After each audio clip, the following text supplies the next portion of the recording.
ક્રેડાઈના પૂર્વ ચેરમેન અને બિલ્ડર હેમંત પટેલ જમીન એને કરવા મામલે બે નાયબ મામલતદારોને તોડ કરવાનો પ્રયાસ કર્યો।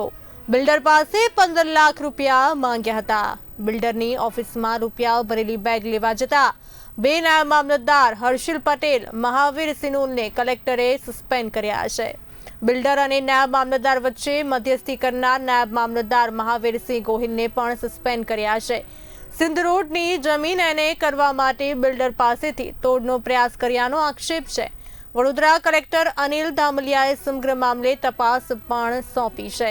તપાસ પૂર્ણ થયા બાદ વધુ કાર્યવાહી કરવામાં આવશે। બિલ્ડર હેમંત પટેલે પણ નાયબ મામલતદારોને ધમકાવી અનેક જમીનોની ફાઇલ મંજૂર કરાવી દીધી હોવાની ચર્ચા ઉઠી છે।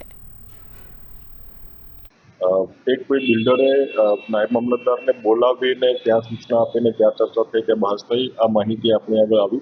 ત્યાર પછી એમની વિશેષ ઇન્ક્વાયરી કરવામાં આવી। વિશેષ ઇન્ક્વાયરીના અંતે પ્રાથમિક રીતે આપણને જાણવામાં આવ્યું કે નાયબ મામલતદાર ત્યાં ઉપસ્થિત હતા। આ કિસ્સાની અંદર કોઈ પણ કામ માટે નાયબ મામલતદાર કોઈ વ્યક્તિગત રીતે એમને મળવા જાય એ બાબત બિલકુલ ચલાવી લેવામાં ના આવે। આ બાબતે એમની સામે આપણે કાર્યવાહી ઇનિશિયેટ કરી છે। સૌથી પહેલાં તો આપણે એમના ફરજ મોકૂફ કર્યા છે અને ત્યાર પછી એમના વિરુદ્ધ આપણે તપાસ કરીને એમાં જે શિક્ષાત્મક કાર્યવાહી કરવા પાત્ર છે કાર્યવાહી પણ ચાલુ કરી છે। અને સાથોસાથ કોઈ પણ પ્રકારની ફરિયાદ અથવા રજૂઆત હોય એ સીધા આપણે અધિકારીને કરી શકીએ છીએ, કલેક્ટરશ્રીને કરી શકીએ છીએ અને એમનું નિરાકરણ યોગ્ય રીતે આવશે।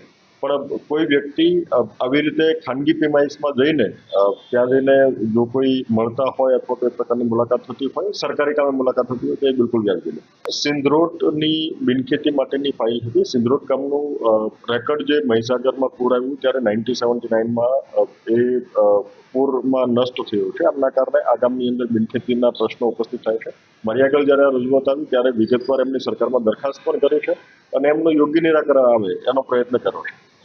એમનો મતલબ એવો નથી કે કોઈ વ્યક્તિગત ફાઇલ માટે કોઈ કર્મચારી અન્ય જગ્યાએ અને ખાસ કરીને ખાનગી પ્રિમાઇસમાં જઈને કોઈ પણ વ્યક્તિ સાથે મુલાકાત કરે, મિટિંગ કરે।